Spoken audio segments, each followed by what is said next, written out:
예수님께서 제자들에게 마지막으로 해주시고 싶으신 말씀이 아주 많이 있으셨을 것입니다. 예수님께는 제자들이 모르는 많은 지식이 있습니다. 그 지식은 허튼 것이 아니라 참된 지식이며 그대로 이루어질 그런 놀라운 지식입니다. 그런데 주님께서는 그것을 제자들에게 다 말씀해 주지 않으십니다. 주님께는 많은 것을 알고 있는 능력뿐 아니라 그것을 제자들이 감당할 수 있는지를 헤아릴 수 있는 능력과 제자들이 감당할 수 있는 만큼만 조금씩 점진적으로 말씀해 주실 수 있는 능력도 있으시기 때문에 제자들은 다소 혼란스럽기도 하고 때로는 오해하며 엉뚱한 질문을 하기도 했지만 그래도 예수님의 말씀이 어렵다 하고 도망가 버리는 것이 아니라 계속해서 예수님 곁에 남아 있으면서 계속해서 말씀을 들으며 여기까지 왔던 것입니다. 그렇게 했기 때문에 제자들은 여전히 불안정하고 여전히 모르는 것이 많고 여전히 엉뚱한 생각을 하고 있지만 그래도 예수님께서 말씀하시는 것들을 상당히 많은 부분 이해하고 있으며 계속해서 그 말씀의 이끌림을 따라서 주님과 함께 가고 있는 것입니다. 그러나 그렇게 예수님과 함께 앉아서 말씀을 들을 수 있는 시간이 이제 정말 얼마 남지 않았습니다. 예수님께서는 마지막 제자들에게 무엇을 당부할까 정말로 고민을 많이 하셨을 겁니다. 그 중에 오늘 말씀은 그들이 당하게 될 박해에 대해서 말씀해 주고 있습니다. 이미 15장에서 우리가 막 말씀을 묵상했던 것처럼 세상이 너희를 미워한다면 세상이 사실 나를 미워했다는 것을 먼저 기억해야 된다. 세상이 너희를 미워하는 것은 너희들이 세상에 속하지 않았기 때문이다. 내가 너희를 택하여 세웠기 때문에 너희들의 소속은 이제 세상이 아니고 하늘이다. 그렇기 때문에 세상은 너희를 미워한다. 땅은 하늘에 속한 자를 미워하며 어둠은 빛에 속한 자를 미워하고 죄는 의에 속한 자를 미워할 수밖에 없는 것입니다. 그래서 너희가 미움을 받는 것이니 너희들이 무엇을 잘못해서 그런 일을 당하는 것이 아니고 또는 너희들이 뭔가 일이 잘못돼서 이렇게 된 것이 아니다. 내가 무엇을 잘못해서 사람들의 미움을 받은 것이 아닌 것을 너희들이 더 잘 알고 있지 않느냐. 세상이 너희를 미워하는 것은 나를 미워합니다. 나를 거절합니다. 나를 미워하고 거절하는 이유는 아버지를 알지 못하기 때문이다. 심지어 그들은 아버지를 미워하는 것이다. 왜냐하면 예수님께서 하나님의 아들이시라는 명백한 증거를 그들도 알고 있는데 다 보았는데도 불구하고 계속해서 생떼 어거지를 부리는 그런 모습으로 예수님을 거절하는 것이기 때문에 그렇다. 그렇기 때문에 그들이 예수님을 거절해서 당하는 모든 저주는 오롯이 그들 자신의 책임이다. 하나님이 너무하시고 예수님이 지나치셨던 것이 아니고 그들이 다 알면서도 의도적으로 예수님을 배척한 그 결과다라는 것을 말씀해 주셨습니다. 그러나 유대인들이 예수님을 배척하다가 멸망을 받는 것 때문에 제자들이 근심하는 것은 아닙니다. 제자들이 처음에는 이런저런 질문을 합니다. 주님 어디로 가십니까? 왜 우리는 따라갈 수 없다고 하십니까? 우린 따라가겠습니다. 우리는 죽을 각오가 되어 있습니다. 주님 아버지를 보여주시옵소서. 주님 하면서 이런저런 질문을 하던 제자들이 이젠 질문도 없습니다. 지금 예수님께서 하시는 말씀은 예수님께서 제자들을 떠나신다는 말씀입니다. 지금 예수님께서 하시는 말씀은 주님께서 떠나시면 제자들이 주님께 갈 수 없다는 말씀입니다. 이제 제자들과 주님과의 분리는 불가피해 보입니다. 제자들이 서로 자기가 크다고 큰 소리 친 적도 있지만 사실 주님 없이 제자들끼리 있을 때에 누가 큰 자가 있겠습니까? 사실 자신들은 빈 껍데기일 뿐이라는 것을 느끼고 있었기 때문에 주님께서 없으면 안 되는데 그런데 주님은 계속해서 내가 아버지에게 돌아가야 된다라고 말씀하시기 때문에 이제는 가지 말라고 할 수도 없고 원인 모를 근심이 제자들의 마음을 온통 뒤덮을 수밖에 없었습니다. 그리고 그런 제자들의 마음은 표정으로 드러났을 것이고 예수님에게 알려졌을 것입니다. 오늘 예수님께서 말씀하십니다. 내가 이것을 너희에게 말하는 것은 이것은 내가 너희를 떠날 것이라는 말입니다. 그리고 플러스 알파 너희들이 박해를 받게 될 것이다. 세상의 미움을 받게 될 것이라는 말씀입니다. 제자들은 아직 박해를 받아본 적이 없습니다. 물론 예수님과 함께 유대인들의 돌팔매질을 피하여 도망다닌 적은 있지만 아직 사도행전 또 초대교회 때 사도들과 성도들이 받은 박해에 비하면 아무것도 아니죠. 아직은. 그래서 그들이 박해를 받을 것이라는 말씀 때문에 근심한 것이 아니고 주님이 떠나가신다는 말씀 때문에 지금 근심하고 있는 것입니다. 내가 떠나갈 것이라는 것을 너희에게 알려주었는데 이것은 너희들이 실족하지 않게 하려 함이라.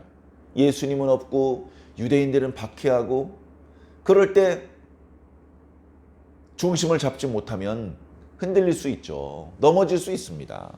그러나 그렇게 되지 않게 하시려고 미리 다 말씀해 주신 것이다. 사람들이 유대인들이죠. 너희를 회당에서 쫓아낼 것이다. 유대교에서 쫓아낼 것이고 너희들은 종교적으로 경제적으로 사회적으로 고립될 것이다. 고립되는 것처럼 보일 것이다. 때가 이르면 무릇 너희를 죽이는 자가 생각하기를 이렇게 하는 것이 하나님을 섬기는 방법이라고 말하게 될 것이다. 실제로 스데반을 죽였을 때에 스데반에게 돌을 던졌던 유대인들이 아유 재수없어. 아우 끔찍해. 야 오늘 우리가 너무 좀 심한 거 아니니? 이렇게 생각하지 않았고 스데반은 죽는 게 마땅하다 이렇게 생각을 했습니다.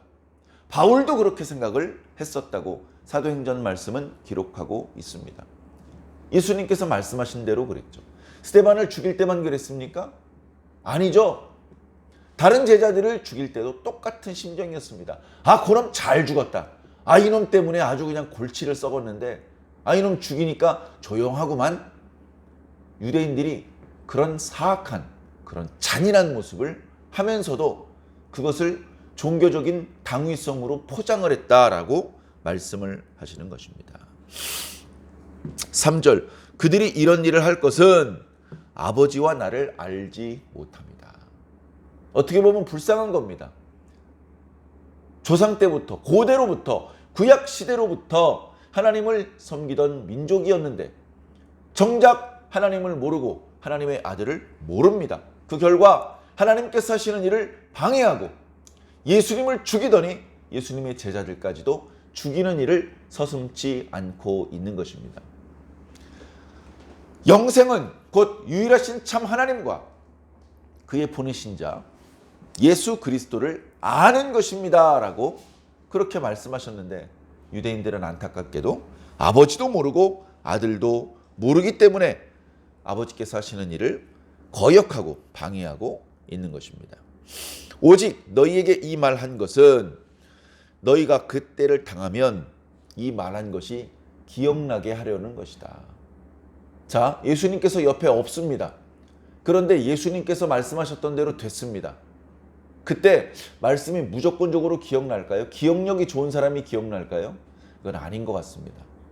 14장에 이미 말씀하셨던 것처럼 주님께서 가시면 보혜사를 보내주실 것이다. 그가 내가 너희에게 했던 말들을 생각나게 하실 것이다 라고 말씀하셨습니다. 그러니 지금 하신 주님의 말씀이 제자들에게 기억된다면 그것은 우연히 또는 머리가 똑똑해서가 아니라 주님께서 보내신 성령님 때문에 주님께서 말씀하셨던 것이 생각나고 기억난 까닭입니다. 그래서 주님께서는 말씀하십니다. 나는 간다. 그건 막을 수 없다. 그리고 내가 가는 게 유익이다. 내가 가도 너희에게 손해가 아니다. 내가 가면 더 좋은 일이 있다. 그 좋은 일 중에 하나가 보혜사가 오신다는 겁니다. 보혜사가 오시면 그가 내가 너희를 도와주었던 것처럼 그가 너희를 도와줄 것이다. 내가 너희를 가르쳐 주었던 것처럼 그가 너희를 가르쳐 줄 것이다. 내가 내 멋대로 말하지 않고 아버지에게 들은 대로 말했던 것처럼 성령님께서도 아버지께 들은 그대로 너희들에게 말씀해 주실 것이다. 그러니 걱정할 필요도 두려워할 필요도 없다고 말씀하십니다. 그러나 제자들은 그 말씀을 들으면서도 계속해서 근심할 수밖에 없었습니다. 제자들이 주님을 따라다닐 때 수많은 능력을 경험했지만, 목격했지만 그것이 성령의 능력인지는 잘 모릅니다. 성령님에 대해서는 잘 몰라요. 구약 성경에도 하나님의 영이라든가 이 하는 표현이 있긴 합니다만 그것이 성삼위 하나님의 한 위격이신 성령님인지 잘 모릅니다. 그리고 눈에 보이는 것은 신비한 기적이고, 그리고 그것을 행하시는 중심에 제자들의 눈에 목격되는 것은 예수님일 뿐입니다. 예수님밖에 없는 거예요. 아버지도 안 보이고 성령님도 안 보이고 예수님이 보이니까 온통 예수님께 집중되어 있습니다. 그 예수님이 떠난다니까 모든 것을 잃어버리는 것처럼 근심하고 있는 것입니다. 그러나 근심하지 말아라. 늘 하나님께서는 너희와 함께하고 계신다. 그리고 성령님께서 이제 앞으로 내가 너희를 지금까지 도와주었던 것처럼 앞으로 너희를 도와주실 것이다. 그러니 걱정 없다. 그런 주님의 말씀이 와닿지 않는 것이죠. 자, 5절. 지금 내가 나를 보내신 이에게 가는데 너희 중에 나더러 어디로 가는지 묻는 자도 없고 도리어 이 말을 함으로 너희 마음에 근심이 가득했다. 그러나 내가 실상을 말하노니 잘 들어라. 이거 비유가 아니다. 실상이다. 내가 떠나가는 게 너희에게 유익이야. 내가 너희와 함께 있기를 바라지. 그 방법보다 내가 떠나가고 보혜사가 너희들에게 오시는 것이 훨씬 더 좋은 것이다 라고 주님께서 말씀하시는 것입니다. 까닭은 두 가지입니다. 보혜사께서 예수님께서 도와주신 것보다 더 많이 도와주실 것이기 때문에 그렇습니다. 예수님께서 요한을 바라보시는 동안에는 베드로를 바라보실 수 없습니다. 그런데 성령님께서는 요한을 도와주시면서 동시에 베드로를 도와주실 수 있기 때문에 제자들 입장에서 잠시의 공백도 없이 도움을 받을 수 있습니다. 그보다 더 큰 의미는 주님께서 아버지께로 가는 것이 십자가의 죽으심, 또 다시 살아나심, 하늘에 오르심, 이 과정이 가지고 있는 의미, 그것이 가지고 있는 능력, 그것이 제자들에게 훨씬 더 큰 능력을 발휘할 것이기 때문에 그렇다. 그래서 내가 떠나가지 아니하면 보혜사가 너희에게로 오시지 아니할 것이고 가면 내가 그를 너희에게 보내는데 그가 와서, 그는 보혜사 성령님입니다. 그가 와서 세상을 책망할 것이다. 무엇에 대하여? 의에 대하여, 죄에 대하여, 심판에 대하여 세상을 책망할 것이다. 죄에 대하여라 하면 너희가 나를 믿지 않습니다. 도둑질하고 살인하고 간음하고 그것이 죄가 아니다. 물론 그것도 죄죠. 그런데 그건 용서받을 수 있는 마이너 미스테이크, 대수롭지 않은 죄입니다. 얼마든지 용서받을 수 있습니다. 용서받고 성령 받으면 다시는 저지르지 않을 수 있는 죄입니다. 근데 그보다 더 뼈아픈 죄, 돌이킬 수 없는 죄는 아들 예수 그리스도를 믿지 않는 죄입니다. 아들 예수 그리스도를 거절하고 하나님께서 하시는 일을 방해하는 죄입니다. 용서받을 길이 없습니다. 그 죄의 결과는 심판뿐입니다. 하나님의 아들을 믿지 않는 자들은 이미 심판을 받은 것이다 라고까지 말씀하셨습니다. 또한 의에 대하여라 하면 내가 아버지께로 가니 너희가 나를 다시 보지 못할 것이다. 자, 예수님은 의로운 분입니다. 그걸 어떻게 할 수 있죠? 부활하셨잖아. 승천하셨잖아. 그냥 자기 혼자 난 의로운 사람이라고 백날 주장해봐라. 네가 다시 살아날 수 있나? 그러나 예수님은 살아생전에 말씀하셨던 그대로 의로운 분이셨고, 예수님께서는 그 의로운 분이라는 것을 증거하기 위해서 다시 살아나셨다. 하늘에 오르셨다. 예수님께서는 죽으심으로 다시 살아나심으로 하늘에 오르심으로 하나님의 아들이심을 입증하셨고 하나님의 뜻을 완소하셨으며 그 일 때문에 우리는 하나님을 아버지라 부를 수 있게 되었으며 우리들의 죄의 문제를 해결하고 감히 하나님의 나라를 상속받을 것을 소망할 수 있게 된 것입니다. 그리고 심판에 대하여 함은 이 세상 임금이 심판을 받았습니다. 심판을 받았다. 그래서 이미 너덜너덜해져 가지고 없는 거나 마찬가지다. 그런 뜻이 아니고 심판이 확정되었습니다. 이미 심판을 받은 것입니다. 자, 이 세상 임금은 로마 황제를 말하는 것이 아니라고 여러 차례 말씀드렸습니다. 그럼 누구냐? 실질적인 이 세상의 지배자, 사탄 마귀입니다. 그런데 예수님은 마귀보다 크신 분입니다. 이 세상 임금이 올 것이지만 그러나 그는 나에게 상관할 것이 없다. 내가 그와 싸워서 졌기 때문에 내가 죽임을 당하는 것이 아니다. 나는 스스로 내려놓는 것이다. 마치 예수님이 없는, 하나님과 예수님과 성령님을 모르는 그런 죄인들의 눈에는 마귀가 다인 것처럼 보입니다. 이 세상을 주관하는 마귀가 최고 권력자인 것처럼 보입니다. 그에게 빌붙어야 될 것처럼 느껴집니다. 그러나 하나님과 예수님과 성령님을 모르는 사람들이 마귀에게 굴복되고 마귀의 지배를 받을 뿐이지만, 이제 하나님과 예수님과 성령님을 알게 된 사람은 더 이상 마귀의 지배를 받을 수가 없습니다. 그렇게 조금씩 마귀의 지배를 받던 자들이 거기서 나와서 하나님의 지배를 받는 자리로 옮겨갑니다. 마귀는 그것을 하지 못하게 하려고 합니다. 하나님과 예수님과 성령님을 모르게 하려고 하고 오해하게 만들고 착각하게 만드는 것이 마귀의 술책입니다. 그런 상황 속에 지금 우리가 놓여 있는 것이죠. 영적인 싸움입니다. 하나님께서는 천사들을 보내시고 선지자들을 보내시고 목사들을 보내셔서 하나님을 알리십니다. 그렇게 하나님을 알게 되면 마귀의 지배를 받지 않을 수 있습니다. 그런데 마귀는 그걸 방해합니다. 그래서 우리가 계속해서 하나님을 모르게 만듭니다. 이것이 영적 전쟁입니다. 그래, 이 세상 임금은 이미 심판을 받았습니다.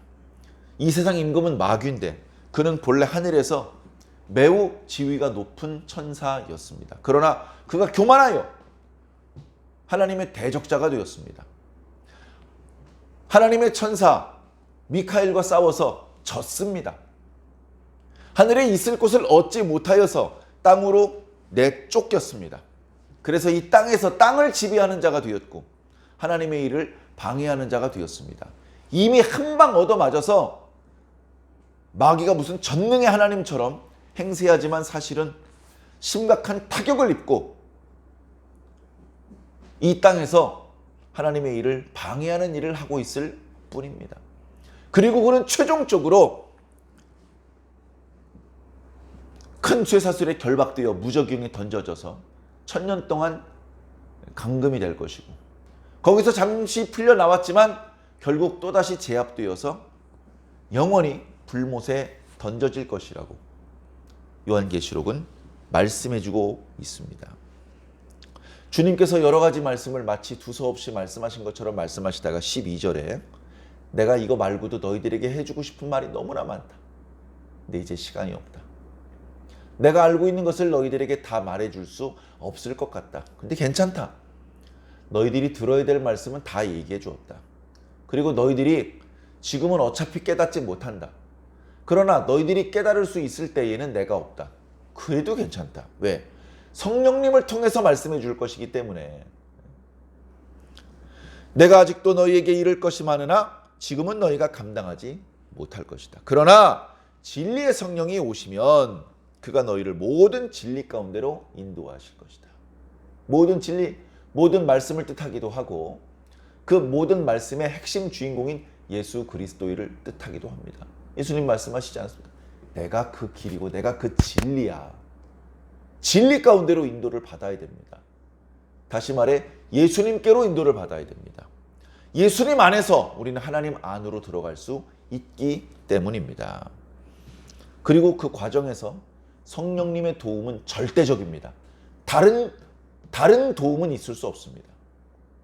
오직 예수님께서 보내신 성령님을 통해서만 우리는 예수님께 대하여 알 수 있고 나아갈 수 있는 것입니다.